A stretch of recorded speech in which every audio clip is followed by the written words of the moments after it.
Mesdames, bonsoir, monsieur, bonsoir. Voilà, nous nous retrouvons encore ce soir dans le cadre de votre émission Les Paradigmes, l'espace des questions-réponses objectives. Ce soir, nous allons tabler sur une problématique essentielle, la République démocratique du Congo, avant, pendant et après le dialogue. Dialogue parce que vous savez que ce concept tire son origine par nos textes, également par les textes que nous avons signés à Addis Abeba à travers l'accord cadre. Et voilà, pour bien entendu, finalement, avoir un consensus politique. Consensus politique sur la mise en jour du fichier électoral et l'enrôlement des nouveaux majeurs, le calendrier électoral, la sécurisation et le financement des élections, comme avait bien voulu le chef de l'État. Mais la compréhension maintenant de ce dialogue n'est pas la même. Chaque camp politique, chaque parti politique voit maintenant les choses de sa façon. Voilà. Pour analyser cette question essentielle, ce soir, nous sommes avec Fumutoto Basanga, le géniteur et président de la troisième voie, conseiller national au parti des mécontents. Et voilà, c'est avec lui que nous allons avoir échangé ce soir. Bonsoir Fumutoto Basanga. Bonsoir Pascal, bonsoir patriotes de Kinshasa, de province et de la diaspora. Voilà, le dialogue aujourd'hui pose problème parce que les gens n'ont pas la même compréhension. C'est un cadre bien entendu où les Congolais pourront échanger pour atteindre un objectif. Parmi les objectifs, ici on parle de la mise en jour du fichier électoral, l'enrôlement des nouveaux majeurs, le calendrier électoral, la sécurisation et le financement des élections, parce qu'aujourd'hui il y a blocage, on ne sait pas par où commencer. Voilà, les intelligences, en tout cas avancent les idées pour voir comment sauver correctement la République démocratique du Congo. L'UDPS, comme grand parti de l'opposition, à sa lecture, il y a une opposition en termes de dynamique qui refuse également ce dialogue. Une autre opposition aussi, ensemble avec l'UDPS, accepte le dialogue, avec des conditions bien sûr. Il y a la majorité qui a sa perception maintenant du dialogue. Et aussi, nous allons vous parler d'une personnalité politique à la personne d'Adolphe Muzito, à travers sa 9e tribune qui parle de 2 dialogues et 2 transitions. Lui aussi a donné un point de vue avec autant d'hypothèses. En tout cas, cherchons toujours comment trouver solution à cette question complexe qui se pose aujourd'hui au pays, le dialogue, pour atteindre quel objectif finalement. Fumutoto, nous revenons, question du dialogue comme concept, pose problème aujourd'hui, et comment vous pouvez, vous, à votre niveau, en tant que politologue, expliquer le sens du dialogue maintenant au grand public qui nous suit. Merci beaucoup. La préoccupation ou la problématique, c'est la RDC avant, pendant et après le dialogue. Le dialogue, c'est quoi? C'est une causerie, c'est un échange entre 2 camps. On ne peut pas parler du dialogue s'il n'y a pas de problème dans la société. Or, le problème ou les problèmes sont inhérents dans la société ou dans la vie de l'homme sur la terre. Avant de parler de dialogue, nous devons d'abord connaître quels sont les problèmes, quels sont les enjeux et quels sont les positionnements des uns des autres qui nécessitent un dialogue. La première chose, c'est que nous avons une constitution qui a donné les délais, qui a donné les calendriers pour l'élection présidentielle. Mais pour les autres élections, la constitution n'a donné que les délais. Par exemple, les mandats des députés est de 5 ans renouvelables, plusieurs fois. Les mandats des sénateurs de 5 ans renouvelables, plusieurs fois. Mais pour le chef de l'État, la Constitution dit le mandat du chef de l'État, article 70, est de 5 ans, renouvelable une seule fois. Elle va plus loin. À la fin de son mandat, le président en fonction ou le président de la République reste en fonction jusqu'à l'installation effective du président élu. Tu ne vois pas que, contrairement au problème ou au cas des sénateurs et des députés nationaux, qui pour eux l'article 105 et ça 3 de la Constitution dispose que leur mandat commence par la validation et prend fin par la mort, le décès, comme vous voulez, et puis ou bien avec l'installation d'un nouveau Sénat ou d'une nouvelle Assemblée nationale. Maintenant, pour le chef de l'État, l'article 73 dispose que le scrutin pour l'élection présidentielle doit être convoqué 90 jours avant l'expiration du mandat du président de la République. Donc, pour le cas du président de la République, qui est l'élection la plus spéciale maintenant, c'est que le calendrier est donné et le délai est aussi donné par la Constitution. Maintenant, la question, et s'il n'y a pas organisation des élections, de l'élection présidentielle dans le délai, pas des élections, de l'élection présidentielle dans le délai, c'est-à-dire le délai de 5 ans renouvelable une fois pour le président Kabila. Ce n'est plus renouvelable parce qu'il aura fini tous les 2 mandats et puis 90 jours avant l'expiration de son mandat, il faut qu'un nouveau scrutin présidentiel soit convoqué. Entendez par scrutin ici le vote lui-même ou ensemble d'opérations qui concourent au vote. Maintenant, nos amis de la majorité présidentielle disent qu'il n'y a plus le temps d'organiser des élections et qu'il se pose un problème de moyens d'organiser les élections. Il se pose aussi un problème de la veillée, c'est, je ne sais pas, vestisté ou tout comment, du fichier électoral. Mais nous, avant d'accepter leur point de vue, nous disons, mais c'est le même fichier électoral qui a produit le président Kabila au pouvoir. Mais ils disent qu'il est corrompu. Mais comment les conséquences ne peuvent pas être corrompues? Je crois que nous allons arriver là. Il faudrait que on revienne un peu, parce que Toto, aujourd'hui, je parlais des camps. Il y a un camp qui est d'accord pour le dialogue. Il y a un autre camp qui refusait le dialogue, alors que le dialogue dont on parle aujourd'hui, nous le voulons inclusif. Alors ceux qui refusent le dialogue poussent les arguments. Arguments tels que si aujourd'hui on ne sait pas avoir les élections, il faudrait que ceux qui ont géré le pays depuis tous ces temps s'assument, qu'ils acceptent qu'ils ont échoué. Alors nous devons obligatoirement avoir les élections à la date constitutionnelle pour qu'on respecte le pacte que nous avons signé ensemble ici, la Constitution. Elle passe à son niveau. Et ceux qui pensent qu'il faut organiser le dialogue, effectivement, disent que nous avons un problème du fichier électoral, nous avons un problème de moyens, nous avons tel problème, voilà pourquoi nous devons échanger et, en tout cas, voir comment nous pouvons faire avancer les choses dans notre pays. Est-ce que cette idée du dialogue est-elle bonne pour le pays ou mauvaise pour le pays, dès lors qu'il y a aussi des responsables qui n'ont pas pu faire le travail correctement pour connaître les élections au pays? Nous avons déjà commencé par dire que le dialogue est un échange entre 2 camps et que le dialogue ne peut pas exister s'il n'y a pas de problème. Et nous sommes en train aujourd'hui d'énumérer les différents points de vue des grands acteurs politiques de notre pays et la 3e voie courant de pensée, sans tendance ou en évitant les tendances, voudrait maintenant montrer les aspects positifs et négatifs de chaque prétention pour donner à notre peuple la possibilité de savoir choisir. Alors, commençons par la majorité présidentielle. Nous avons commencé par la majorité présidentielle. C'est elle qui a le pouvoir et le vouloir organiser les choses dans le délai. Elle dit que ce n'est pas possible de organiser les élections dans les délais. C'est normal que nous puissions nous retrouver autour d'une table pour en découdre. Bonne chose et mauvaise chose. Mauvaise chose parce que nous allons poser la question, mais qui a été payé par l'argent du contribuable congolais pour accomplir cette mission? Pourquoi ne l'a-t-il pas fait? 2. Devons-nous aller directement au dialogue sans établir les responsabilités de la majorité présidentielle au pouvoir pour n'avoir pas mobilisé le temps et les ressources autres, c'est-à-dire financières, pour organiser les élections? D'une part, nous pensons que la majorité au pouvoir voudrait bénéficier du dialogue comme moyen pour s'éterniser au pouvoir. C'est une mauvaise chose.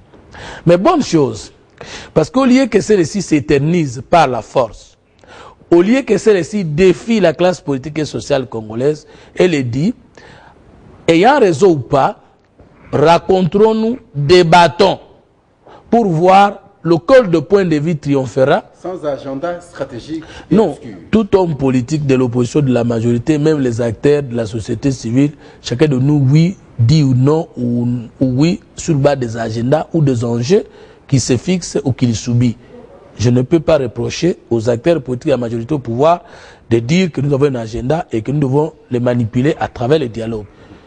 Bonne guerre démocratique. Mais le problème là où je félicite la majorité, c'est de dire nous ne voulons pas aller seul en glissement ou nous ne voulons pas seul marcher sur la Constitution, associons aussi les autres pour qu'ensemble on décide. Les irresponsables, enfin, ceux qui n'ont pas été responsables, oui, non-organisation. Voilà. Maintenant, il y donne aux autres les possibilités de dire, d'établir d'abord leurs propres responsabilités, leurs propres méchancetés, dont le refus d'organiser les élections dans l'au-delà.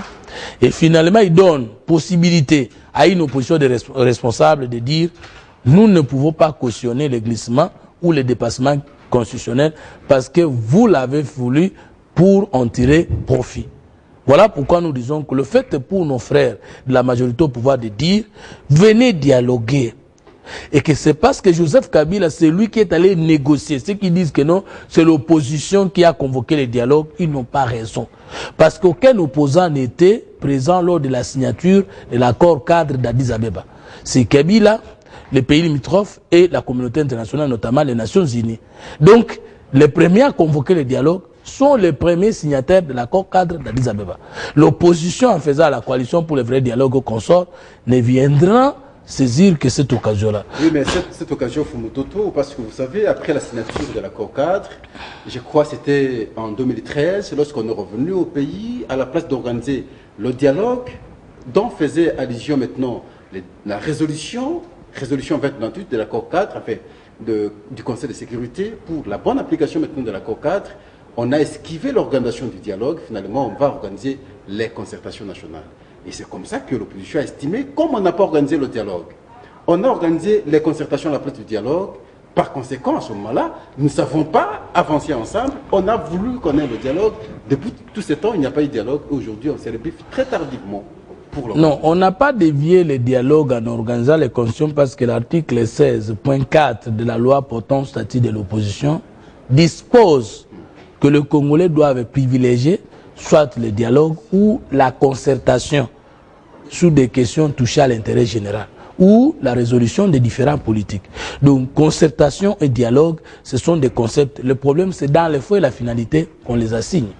Donc, si les délégués aux concertations avaient endossé comme il se doit les recommandations issues des concertations nationales, les dialogues ne poseraient plus de problème. Mais ce n'est pas ça le point de vue de la troisième voie aujourd'hui. C'est que nous avons compris le point de vue de la majorité au pouvoir. Nous avons montré les aspects négatifs et nous avons aussi montré les aspects positifs. L'IDPS dit oui au dialogue. Mais inclut parmi les causes principales du dialogue ou la présence du médiateur international. L'IDPS dit exactement qu'il faut aussi inscrire à l'ordre du jour la question de l'impérium et de la vérité des urnes. Suite aux élections bâclées de 2011, c'est ce que nous avons suivi à travers les médias. Mais nous posons la question de savoir. Étienne Tshisekedi, après les élections que nous avons connues chaotiques en 2011, a refusé toute possibilité de dialogue. Il attendait l'impérium. Il attendait la vérité des urnes alors qu'il avait déjà prêté serment. Joseph Kabila aussi avait prêté serment. Maintenant que tous les deux sont faits mandat, en 2016, si nous devons aller dans un dialogue qui mettra entre autres l'ordre du jour la question de légitimité, de la vérité des urnes et de la question électorale de 2011, qu'est-ce qui arrivera? On annule d'abord la législature ici, dernière que Kabila vient de consommer. On annule aussi la législature qu'Étienne Tshisekedi venait de consommer. On commence à zéro. Il a prêté serment parce que la législature commence avec la prestation du serment du chef de l'État. Il a prêté serment, lui il a la chance de se représenter encore une fois, mais il a déjà consommé le premier mandat, mais il n'a pas eu l'impérium. Ça, ce n'est pas le problème du peuple congolais qu'il a voté ou qu'il a élu, c'est son problème personnel. C'est déjà un problème. Donc le blocage davantage est là si l'IDPS est sincère et sévère avec ce qu'elle prétend défendre comme cause. Troisième élément, l'IDPS dit qu'il ne sera jamais question d'avoir un dialogue marchant sur la Constitution. Alors, dans quel cas, s'il n'y a pas un dialogue marchant sur la Constitution, on pourrait résoudre les problèmes de légitimité pour que Kabila puisse donner à Tshisekedi le pouvoir s'il est consenté. Parce que d'après l'ordre constitutionnel en place, en cas d'absence à la tête de l'État, c'est le président du Sénat qui prend le pouvoir, l'exerce et organise les élections dans les 3 ans. Ça veut dire que si le président démissionne, il n'a pas démissionné dans le cas de... Mais c'est ce que j'ai dit, que comme il ne peut pas démissionner, il n'y a aucune possibilité pour que le pouvoir passe de Joseph Kabila à Tshisekedi au cours d'un dialogue. Maintenant, vous avez posé la question de l'opposition républicaine. Bien avant, l'opposition républicaine... Non. L'opposition républicaine, dans son premier communiqué, avait trouvé inopportun le dialogue parce que les recommandations issues des concertations nationales n'étaient même pas à 25% entamées. Mais État stratège, compréhensible et stratégique, cette opposition pilotée par Léo Kengo a compris que le Congo gagne avec Oussano, d'abord le Congo. Au lieu de nous éterniser dans les querelles éternelles, alors qu'est-ce qu'il faut faire? L'opposition républicaine a fait une déclaration acceptant de participer au dialogue, mais dans le respect de la Constitution. On n'est pas derrière le pouvoir. Non, c'est une opposition républicaine. Elle est différente de l'opposition radicale.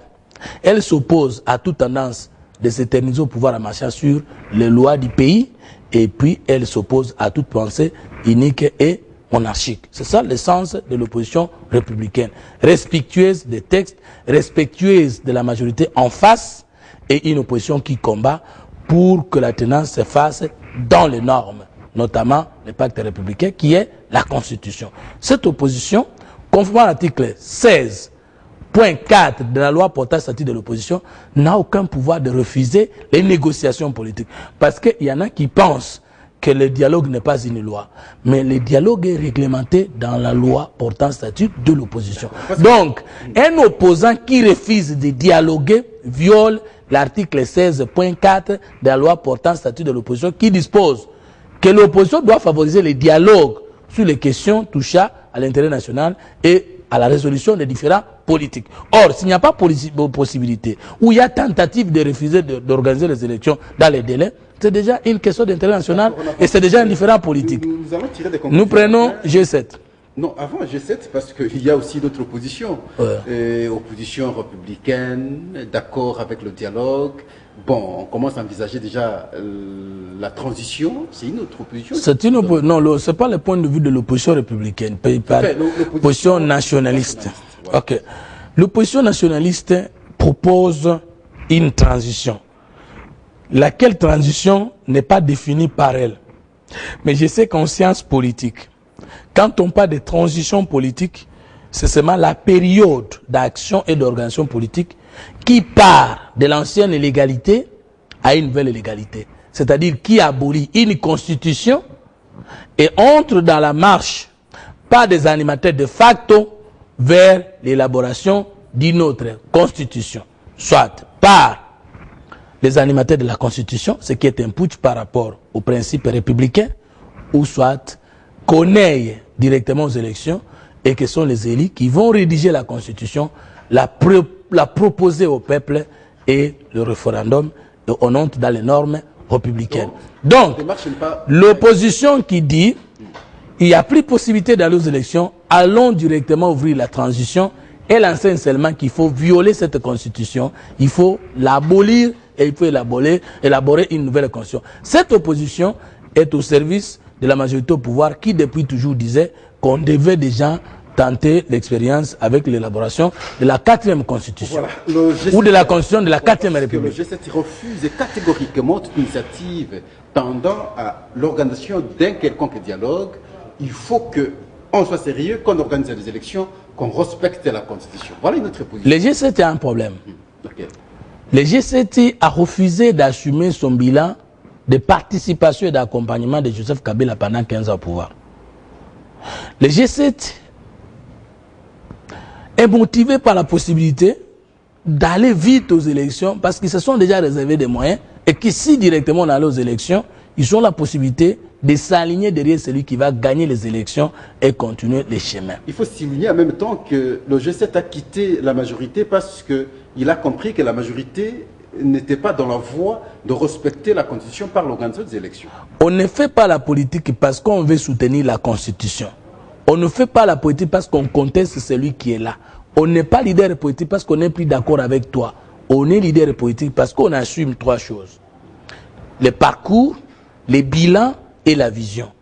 Il a fallu d'abord que G7 nous dise comment, quand sa participation à côté de Joseph Kabila. Quel est le bilan de sa gestion dont les différentes responsabilités que ces ministres, ces députés ont exercées avec le Joseph Kabila. Et quelle est la nouvelle vision, l'alternative que G7 propose? Et c'est autour de ces débats que nous pouvons trouver leur vision sur la Constitution. Mais lorsque nous trouvons seulement le refus de G7 de voir Kabila marcher sur la Constitution, sans que G7 nous propose une nouvelle vision de société, une autre vision de société, une autre doctrine, c'est comme si un musulman a des conflits avec leur imam ou mosquée, il devient chrétien. Ça n'a pas de sens. Lorsque des chrétiens ont des problèmes, l'un ne devient pas musulman. Ils ont géré avec Joseph Kabila pendant 15 ans. Même si on ne s'attend pas sur une option, ils ne deviennent pas, ils ne changent pas la religion.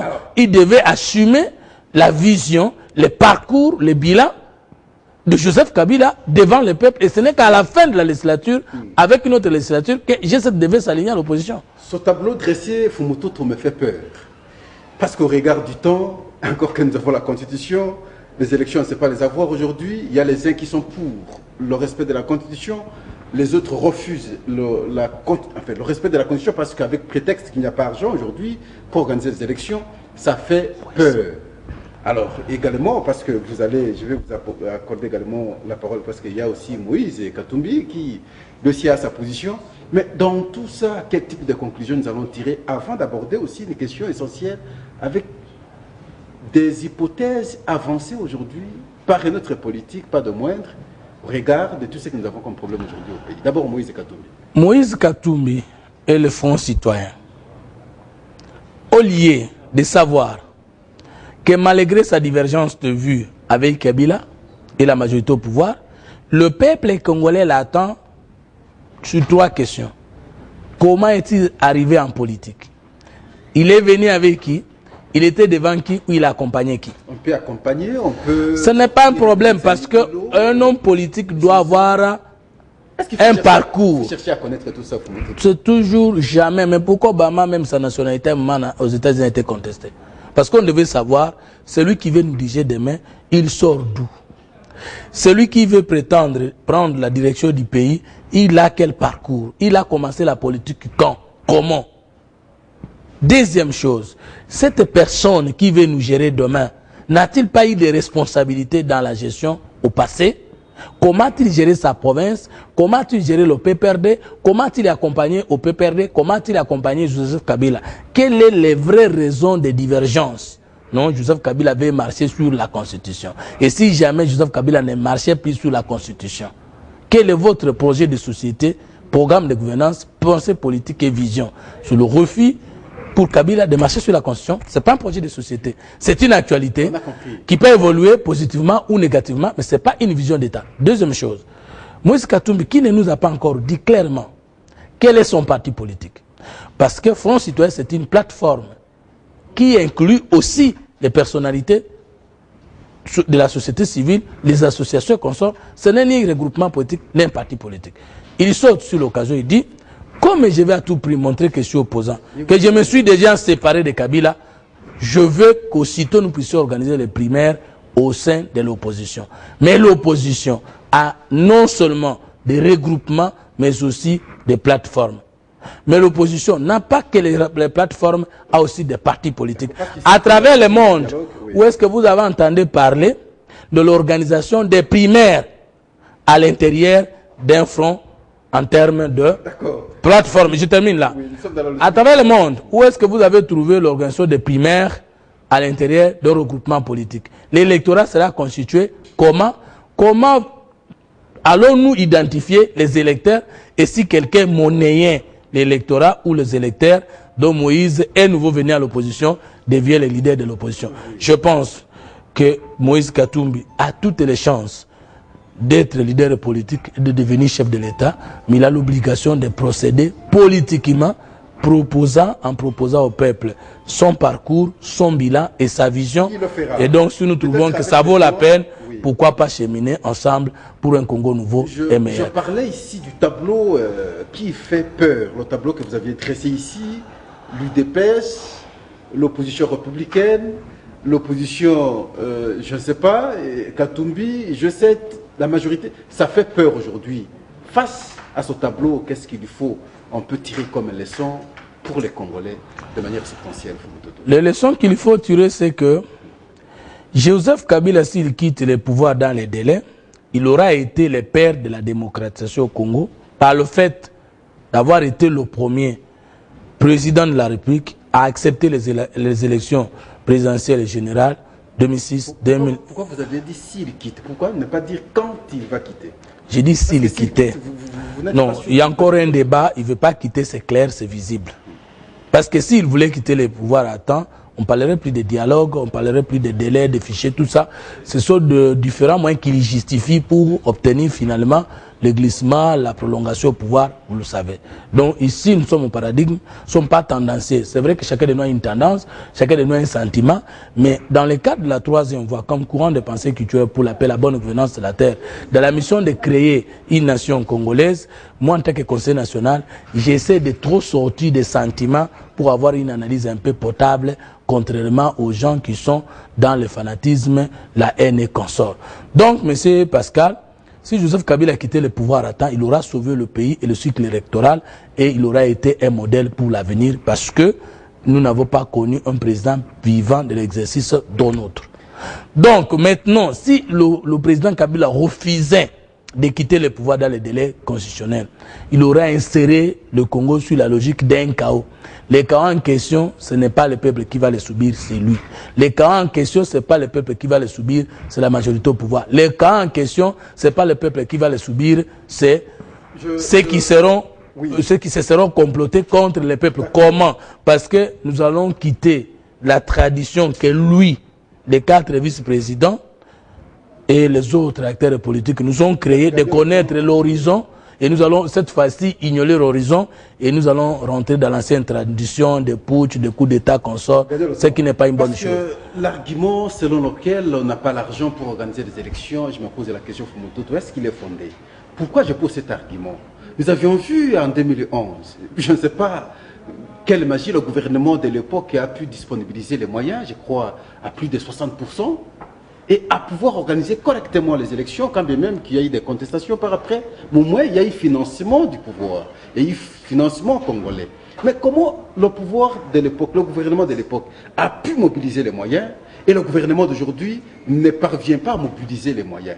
La différence, à quel niveau que... J'ai répondu que ce n'est pas un problème réel. Ce sont des manœuvres dilatoires de la majorité actuelle pour se maintenir au pouvoir. Mais seulement la chance que nous avons, c'est que cette majorité nous a appelés au dialogue pour nous prouver qu'il n'y a plus possibilité d'organiser les élections. Et si nous avions une opposition responsable, compétente, stratégique, c'est alors que nous devrions saisir l'occasion pour dire « j'aime le Congo, je soutiens le dialogue », mais dans le respect de la Constitution. Et au cours de ce tableau d'échange, nous allons montrer la faisabilité pour l'organisation des élections, même s'il ne nous restait que 6 mois dans le délai constitutionnel. Mais comme notre élite, c'est une élite de positionnement, les uns pour s'éterniser au pouvoir, les autres cherchent à arracher le pouvoir. Le dialogue horizontal, comme je te le dis, voudrait qu'on trompe qu'on aime le peuple alors qu'on est dans un positionnement de s'éterniser ou d'arracher un poste politique. Vous aviez cité Mozito, nous parlions au début ici de la 9e tribune qu'il a sortie. Et dans cette tribune, il parle de 2 dialogues et 2 transitions. Un peu complexe. Personnellement, peut-être que je ne comprends pas clairement. 2 dialogues et 2 transitions, ça veut dire quoi?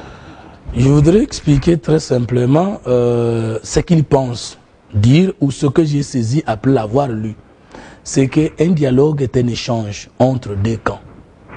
Et que une transition est une période qui s'étend d'une ancienne légalité vers une nouvelle légalité. Ça veut dire d'une constitution qu'on vient d'abandonner vers une autre constitution qu'on veut aborder. Maintenant, comme je te dis, des dialogues. D'abord, il parle d'un dialogue horizontal qui est le dialogue entre les politiciens. Pourquoi? C'est un dialogue qui consiste, pour ceux qui sont au pouvoir, de se cramponner au pouvoir, de s'éterniser au pouvoir, de s'accrocher au pouvoir pour les intérêts.